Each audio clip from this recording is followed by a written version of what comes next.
Naučili se bomo prijeti d-mol akord. Na desni strani slike vidimo roko, ki ima označene prste s številkami. Te številke nam povejo, katero polje na vratu kitare moramo pritisniti s katerim prstom. Posebnost d-mol akorda s takim prijemom je, da ga igramo samo na spodnje 4 strune.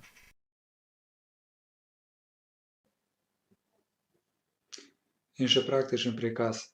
S kazalcem primemo prvo struno v prvem polju, s sredincem tretjo struno v drugem polju in s prstancem drugo struno v tretjem polju.